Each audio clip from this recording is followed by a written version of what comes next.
Olá, seja bem-vinda, seja bem-vindo a mais um podcast do canal Longidade. Eu sou Morgane Rodrigues, uma das cofundadoras deste canal e vou te acompanhar nesse episódio. O Longidade é um canal digital dedicado a trazer informação sobre a longevidade. Aqui trazemos novidades e assuntos de interesse para serem debatidos com especialistas na área.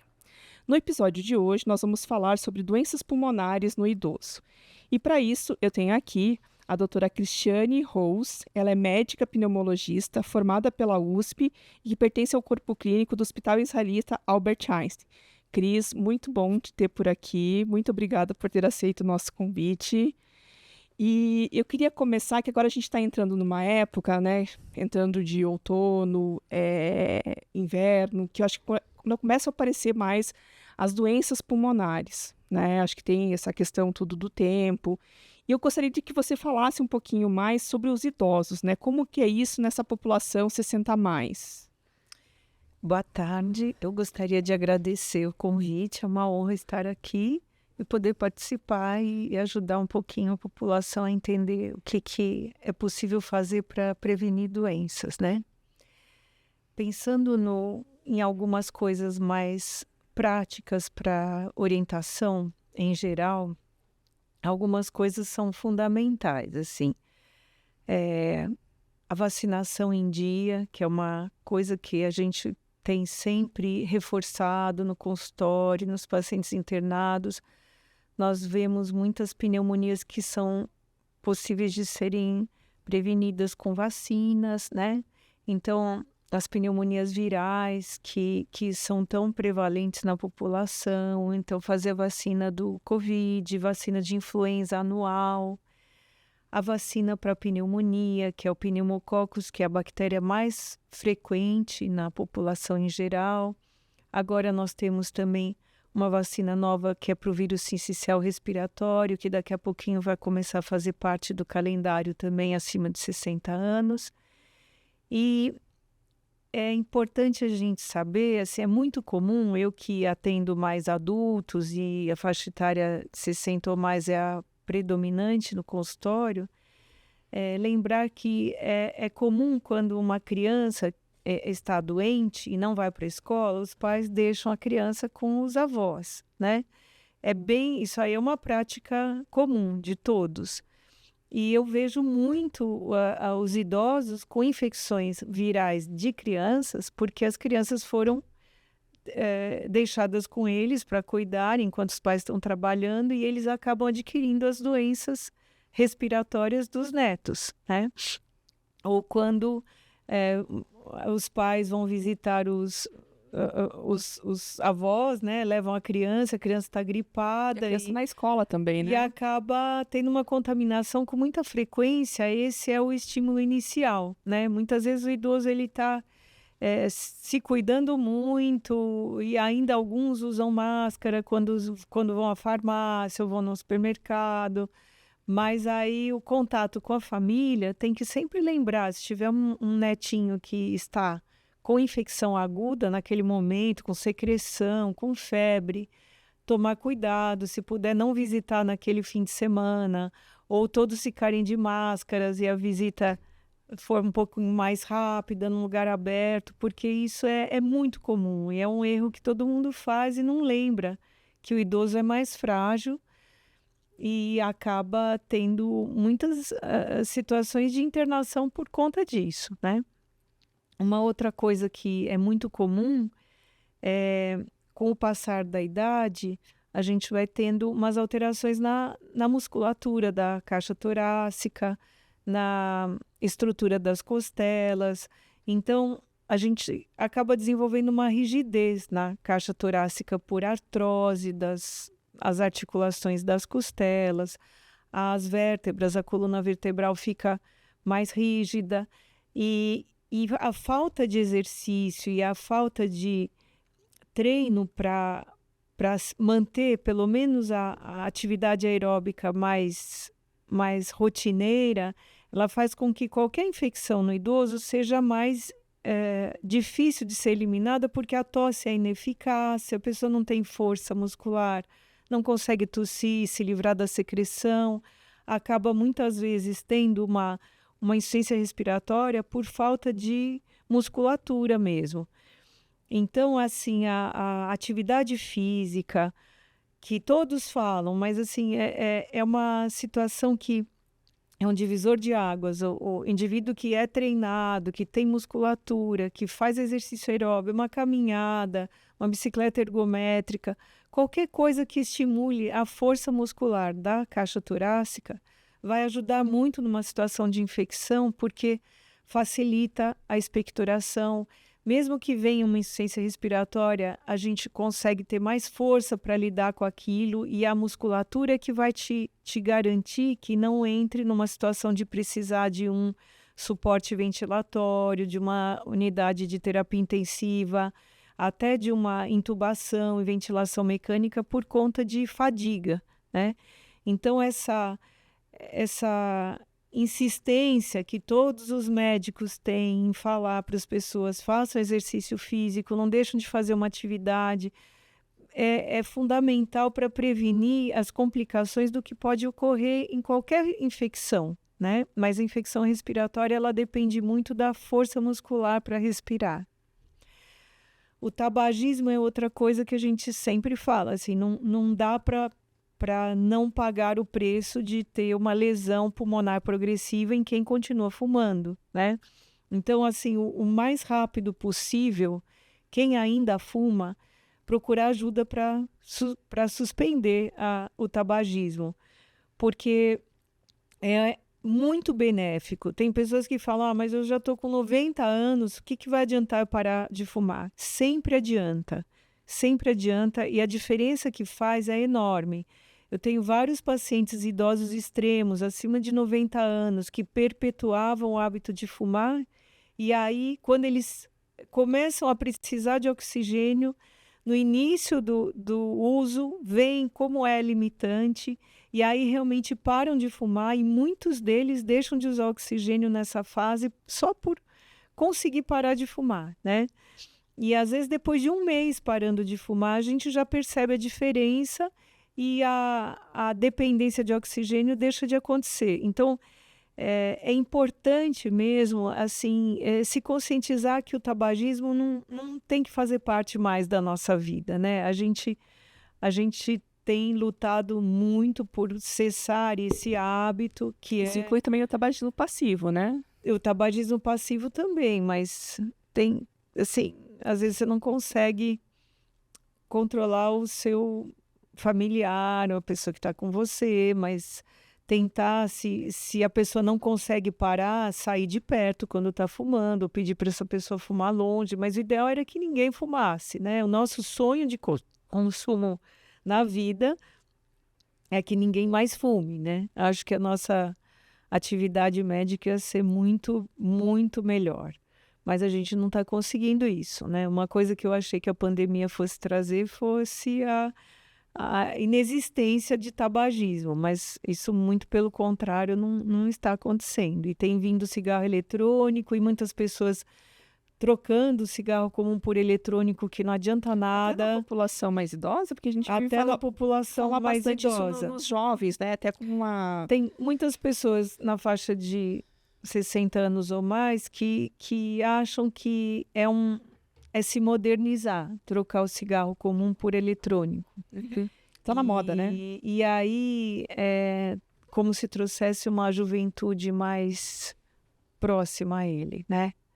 E esse indivíduo acaba se atrapalhando mais, porque o cigarro eletrônico é muito prejudicial, e tanto ou mais que o outro, né? Porque a pessoa acaba fumando muito mais, porque não tem um odor tão desagradável, a dose de nicotina é progressivamente aumentada e a pessoa não percebe, e aí tem muitos efeitos lesivos no pulmão que não dá para a gente imaginar que isso possa se manter, sabe?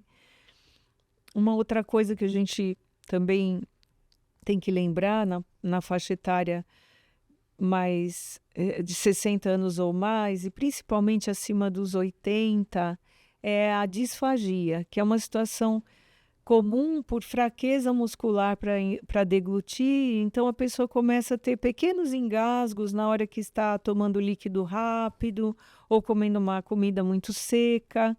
e às vezes engasga e acha aquilo normal.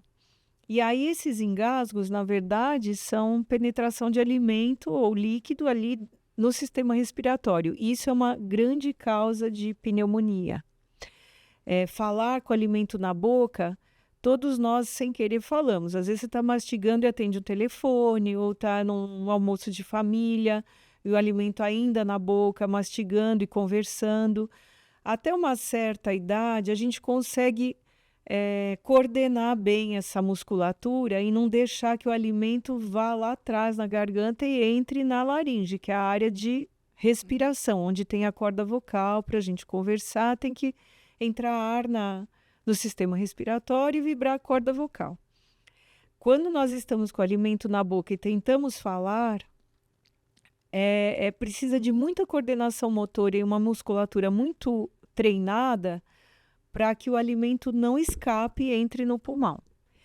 E com o passar da idade, a gente vai perdendo essa agilidade, essa coordenação, e a musculatura também enfraquece, e é muito comum engasgarmos sem perceber. Então, assim, lembrar que essa musculatura tem que estar sempre ativa. Quando a pessoa começa a engasgar muito, precisa fazer fonoterapia, procurar ajuda, e alguns exercícios são muito úteis para isso, mas sempre lembrar de não falar se o alimento está na boca. Engolir primeiro, depois falar. Aí fala o que tem que falar. Quando colocar novamente alimento na boca, mastiga, manipula o alimento, engole, e aí sim fala, conversa, que também não dá para fazer a refeição em silêncio total, né? Geralmente a hora da refeição, ainda mais em família, é hora de confraternização, né? Com certeza. Então, se puder, pelo menos prestar atenção nisso. Se começar a ter muitos engasgos, está comendo e tossindo, ou depois que se alimenta começa a ter mais pigarro, é algo que precisa ser visto. Geralmente isso melhora com fonoterapia, exercícios, e o treino é muito simples, mas ele tem que ser feito. Também é um tipo de exercício que a gente vai perdendo a força para deglutir e a coordenação para engolir, né? Então, são situações mais comuns. A outra coisa também relacionada ao alimento indo no pulmão é o refluxo. Então, muita gente tem o hábito de jantar tarde e deitar com o alimento ainda no estômago. E existe um enfraquecimento da transição entre o nosso esôfago e o estômago ao longo da vida e vai facilitando o refluxo. É uma situação que a gente sempre fala, né? O refluxo, na verdade, é o derramamento do conteúdo do estômago para cima, para o esôfago, que vai chegar até a região da nossa garganta, onde é a faringe, e entra um pouquinho ali na laringe. Isso é uma situação muito comum em quem come e dorme com o estômago cheio, ou toma bebida alcoólica à noite e fica mais sonolento. A bebida alcoólica também propicia esse refluxo, ou o volume de alimentos muito grande, e é importante a gente aguardar pelo menos 2 horas depois de jantar para se deitar, né? Se não conseguir esperar e o sono chegar, vai para uma poltrona confortável, dá uma dormidinha ali sentado e depois vai deitar, né? E que sintomas que a pessoa que está com refluxo e que já está com essas manifestações tem, assim? Os sintomas geralmente são tosse, secreção, às vezes começa a acontecer uma bronquite, que a pessoa acha que é alérgica, mas é uma inflamação dos brônquios, como se fosse uma bronquite asmática, mas é uma inflamação por conteúdo gástrico que entrou no pulmão. Geralmente um pouquinho de ácido clorídrico que o estômago produz, mais os alimentos gordurosos ou alimentos com gás. Então, as pessoas começam a trocar água por água com gás, se toma refrigerante, ou a cerveja, que também expande. Sempre é uma situação que aumenta o volume do estômago, expande como se fosse uma panelinha o estômago. Ele está lá recebendo tudo que a gente come e fica tudo misturado ali dentro. E as coisas gasosas ou os líquidos que expandem, como cerveja, você tem que esperar descer mesmo, às vezes mais do que 2 horas, para poder deitar. Mas o refluxo é uma causa de bronquite tardia. É muito comum. O refluxo e os engasgos, que a gente chama de disfagia, são causas comuns de bronquite em quem nunca teve e começa a apresentar depois dos 50 anos, 60 anos, por conta dessas situações, que começa a acontecer a entrada de resíduo alimentar dentro do sistema respiratório. Aí os brônquios vão reagir, porque eles só podem receber ar. Então, se eles receberem alguma coisa que não seja ar, existe uma reação inflamatória que se apresenta normalmente como tosse, falta de ar, e muitas vezes vem infecções por conta disso, né? Se o indivíduo está ficando com alguma alteração cognitiva, começando um quadro demencial, ou se tem alguma alteração neurológica, ou teve um acidente vascular cerebral e já tem uma alteração neuromuscular, isso pode acontecer com muito mais frequência, principalmente a disfagia, né? E aí é fundamental que a fonoterapeuta avalie para ver se não está acontecendo essa situação de entrar alimento no pulmão, né? E, Cris, por exemplo, assim, que a gente vê às vezes, que às vezes o idoso não faz febre, né? Quando ele está com alguma infecção, assim. Existem alguns sinais que, por exemplo, está com o familiar em casa e o idoso está com uma pneumonia, né? Tem alguma forma, algum alerta? Sim. Porque às vezes a pessoa não percebe e aí ele chega já muito grave no hospital, né? Então, assim, tem sinais que nos levam a pensar que alguma coisa não está legal e que, de repente, pode ser alguma infecção respiratória? Tem. Uma coisa muito comum no idoso, quando ele começa a ter infecção, é diminuir a força. Então, você percebe que a pessoa não está conseguindo levantar da cadeira sem ajuda.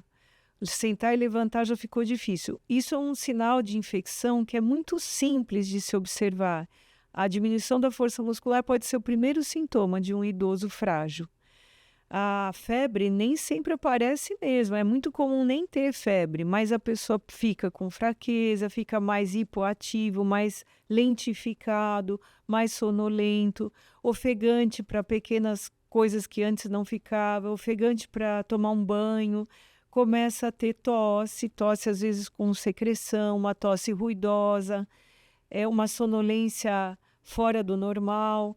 Essas alterações de comportamento, muitas vezes, são os únicos sintomas da pneumonia no idoso, né? Uhum.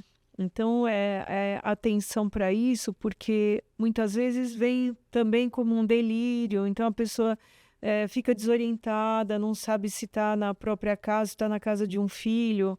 Então, são sintomas, muitas vezes, neurológicos e não respiratórios. Os respiratórios podem vir depois.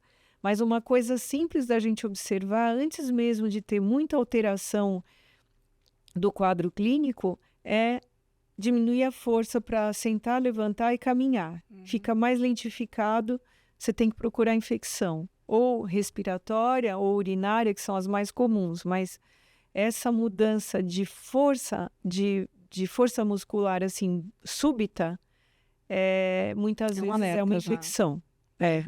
Um alerta. E nas pessoas que já têm alguma doença pulmonar, né? Sei lá, a pessoa já é asmática, ou ela já tem bronquite, ou ela precisa tomar alguns cuidados a mais nessa época do ano? Você já falou das vacinas, né, que são super necessárias. Sim. No final, gostaria que você reforçasse quais que são indicadas e como ele deve proceder. As pessoas que já têm problemas pulmonares de base, né, que já são doentes crônicos, são mais suscetíveis à insuficiência respiratória mais grave se tiverem alguma complicação respiratória e infecções em geral. Então, assim, a gente sempre reforça as vacinas porque é uma medida preventiva que vale ouro, né? Além disso, assim, o que a gente sempre recomenda é na primeira mudança do padrão, porque esses pacientes que já são doentes crônicos pulmonares, eles já têm um padrão de secreção que eles costumam ter habitualmente, ou tipo de broncoespasmo, quando vem esse broncoespasmo, esse chiado, existe uma condição basal. Qualquer coisa que modifique isso, geralmente com aumento de expectoração, a expectoração fica mais purulenta, amarelada, esverdeada, a falta de ar vem mais rápido, precocemente em relação a uma pessoa que não tenha nenhum problema respiratório, mas mudou o padrão, a gente já tem que procurar a causa e tentar debelar rápido.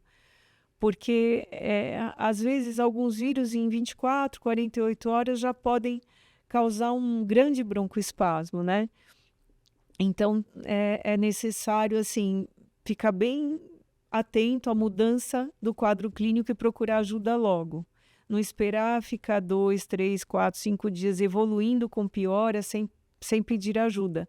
Mesmo que tenha que ir num pronto-socorro e depois voltar dali 2, 3 dias, é melhor fazer isso do que deixar a doença evoluir em casa sozinho, e geralmente é durante a noite ou a madrugada que vem a piora, e às vezes a pessoa mora sozinha, não tem como pedir ajuda, e as coisas vão ficando mais complicadas, né?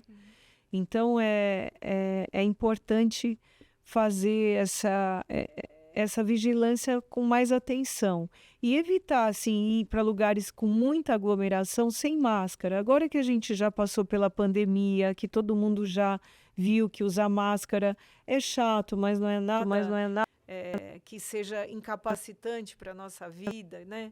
Eu acho que lançar mão de máscara quando você tiver que se expor a muita gente é uma coisa que vale a pena, né? É uma Você acha que máscara aumentou comum. agora que o pessoal relaxou um pouquinho com o uso da máscara? Acho, com certeza. As A infecções gente está tendo respiratórias? bastante incidência de vários vírus, além do Covid, influenza, que são os mais comuns, né? Mas a gente está tendo muita infecção viral de vários tipos de vírus que sempre existiram, né? Mas estão sendo bem frequentes na nossa prática diária, né? E pneumonia por bactérias, né? Que também são frequentes. A gente está tendo uma incidência bem alta. Não sei quantificar, mas eu posso dizer que assim, a necessidade de consultas de urgência aumentou muito nos últimos 2 meses. Depois do carnaval, a gente está tendo muita procura por consultas de urgência com pessoas com piora respiratória, com febre, e muitas famílias, todas doentes, né? Não são todos que ficam mais sintomáticos, mas geralmente eu tenho visto as famílias inteiras, assim, os filhos, os pais, os avós, todos com infecção, e aí um ou outro ficam mais doentes e tem que procurar ajuda, né? Então, eu acho que usar máscara tinha que começar a fazer parte, assim, se você tiver com coriza, alguma condição respiratória que mudou, coloca a máscara para não transmitir para os outros, né? As famílias que tiverem, as crianças estão doentes, vai encontrar a família, pede para os adultos colocarem a máscara, porque às vezes a criança não vai pôr mesmo, mas os adultos que tiverem contato, coloquem a máscara ali. Você está numa reunião de família e uma criança que está com febre, está espirrando, está com secreção, né? Principalmente os idosos, porque eles sentem mais. Se eles pegam uma infecção viral de um neto, a criança melhora dali 3, 4 dias, muitas vezes, e o avô, a avó vão ficar 1 mês, 2 meses doentes, né? Então, a gente precisa continuar tendo hábito. Acho que é um hábito que poderia voltar a fazer parte do dia a dia da gente, né? Como é no Japão, que a gente conhece, né, há tanto Oriente, tempo. eles têm mais esse essa cuidado, costume, né, e de ninguém usar. fica achando estranho se a pessoa está com coriza e põe máscara e vai pegar um transporte público para não passar para os outros. É até uma questão de educação, né? De você pensar no próximo, e aí, quando for o outro que tiver assim, você vai se proteger, porque ele vai estar tomando os cuidados, né? Eu acho que a gente precisa começar a mudar um pouquinho os hábitos e pensar na comunidade, né? E, Cris, aquela expressão que a pessoa fala que ela foi tomar uma friagem e ficou doente. Isso aí é bem comum. Ou ar-condicionado, que estava muito frio. É assim, na época, as baixas temperaturas, por si só, não são um problema. O que acontece é que a baixa temperatura, como o muco, ele é como se fosse uma gelatina, é uma glicoproteína, a tendência é ele ficar um pouquinho mais endurecido no frio. Mas existem mecanismos de compensação no nosso sistema respiratório. O problema do frio é que o frio traz um confinamento, as pessoas ficam mais fechadas, fecham as janelas, ficam num ambiente mais limitado ali do ponto de vista do ar que está circulando. E aí se coloca um ar-condicionado mais quentinho e fica ali aquele ambiente favorável à proliferação de micro-organismos, né? Aí o indivíduo está ali, depois ele sai e vai para o frio. Essa mudança, essa alternância de temperatura, mais um ambiente que ficou confinado com outras pessoas, aumenta a chance de você propagar micro-organismos. Outra coisa que acontece é que nas cidades poluídas a gente tem muita partícula, são micropartículas em suspensão na atmosfera, ali que fazem a poeira doméstica, né? Você acaba de limpar uma superfície, à noite já está cheio de poeira. Esse pó muito fininho, nas cidades mais poluídas, que isso é em grande quantidade, é como se fosse um acelerador de partículas para os micro-organismos que estão ali na atmosfera conseguirem se disseminar. Então, as cidades poluídas têm maior chance de aumento de infecções respiratórias, principalmente virais. E aí você junta uma cidade poluída, como é aqui na cidade de São Paulo, por exemplo, que é uma cidade muito poluída, com frio e falta de chuva, né? Chega no outono, já começa a ter falta de chuva, seco, você né? não consegue limpar a atmosfera. E aí você tem uma propagação maior de vírus.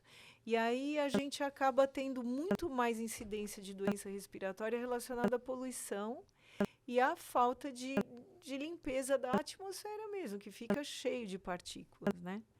Então, são situações que, assim, não é só o frio, né? O frio, os países, se você estiver num lugar frio, mas a atmosfera limpa, pode ser que você não tenha absolutamente nada, né? Então, não é só o frio, é um conjunto, é um contexto do frio, mais a poluição, mais o confinamento, mais o aumento da proliferação dos vírus, e isso favorece, né? Uma outra coisa que veio na cabeça agora, que a gente precisa, se puder avisar, assim, uma coisa que é muito insalubre é pena de ganso. Então, lembrar que Tá. no frio, muitas vezes, aquela pessoa que tem um edredom de plumas, de penas de ganso, que está ali guardado no armário, chega na época do inverno, tira do armário para se cobrir porque ele é quentinho e leve, né? É importante a gente saber que é extremamente insalubre. Travesseiro de pena de ganso, edredom de pena de ganso, a gente deve realmente afastar do ambiente, porque a pena é um material orgânico, é um alimento. E os micro-organismos vão tentar digerir aquilo, porque é uma proteína animal, como se fosse cabelo, crina de cavalo, é uma proteína animal. E aí se forma um ecossistema naquele ambiente cheio de micro-organismos e de fungos, bactérias, ácaros, e vai ficando um ecossistema extremamente complexo, que vão digerir a pena, e a pena ela tem uma proteína muito fininha que entra no sistema respiratório. Então, causa rinite, bronquite e até casos extremos uma doença que simula uma fibrose do pulmão, mas é por conta da hipersensibilidade à pena. E aí, às vezes, as pessoas falam, só no inverno que eu tenho bronquite, rinite, e eu passo mal, e aí no outono e inverno eu fico mal, mas primavera, verão eu estou ótima. Mas muitas vezes é porque naquele período eles começam a usar aquele edredom que está lá há 20 anos, 30 anos, e é guardado, e ali fica como se fosse um galinheirinho na sua cama, né? Então, assim, quem tiver plumas de ganso no ambiente da casa, muita gente tem até sofás ou uma almofadinha que é decorativa ali, se puder se livrar disso, é extremamente recomendado. E o travesseiro, às vezes a pessoa tem o travesseiro há muitos anos e o travesseiro se aquece com a cabeça da gente extremamente, tem uma temperatura alta, isso com o suor, e aquele travesseiro com aqueles micro-organismos ali, ele vai maturando um ecossistema que é complexo. E você vai dormir toda a noite com aquele monte de micro-organismos na sua cama.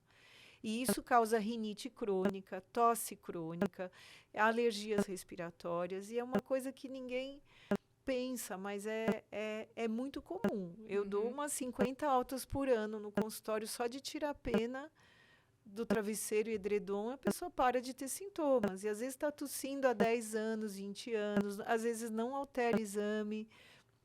Então a gente precisa entender que isso aí também é uma recomendação. Não é algo tão comum na população aqui no país tropical, mas tem muita gente que tem, né?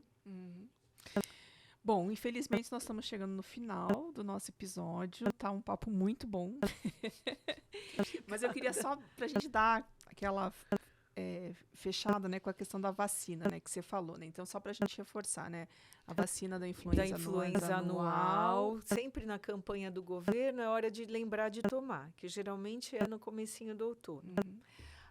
E essa é uma vacina que tem que ser renovada anualmente, porque tem muita mutação, o vírus da influenza. A outra vacina é de Covid, sempre que tiver campanha, fazer a vacina, porque Covid ainda é prevalente demais na população.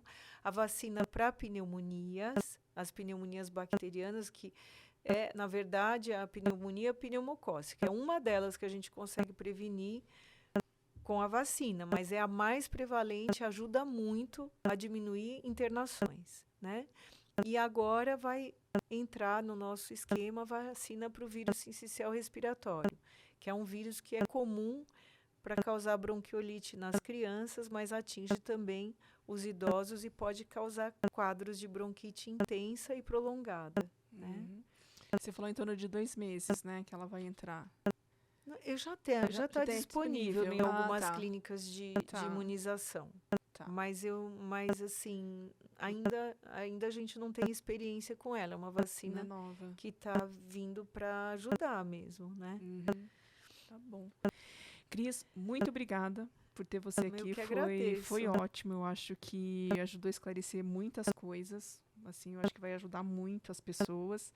Te agradeço muito. Então, obrigada, a gente gostaria é uma honra. Espero poder ajudar e prevenir que as pessoas adoeçam, porque o que a gente quer é isso, né? Menos doentes. Com certeza. Né? Então, para o pessoal que está nos ouvindo, lembre-se de se inscrever no nosso canal e acompanhar o Longidade nas redes sociais para ficar informado e desenvolver uma longevidade com mais saúde e qualidade de vida. Comente, não esqueça de comentar aqui embaixo o que você achou do episódio, se você tiver alguma pergunta ou sugestões, né? A gente gosta de ouvir vocês. Então, sinta-se à vontade para os comentários. A gente vai também deixar nos descritivos do episódio, né, os contatos da doutora Cristiane, para quem tiver interesse. E encerramos por aqui. Obrigada. Um abraço a todos.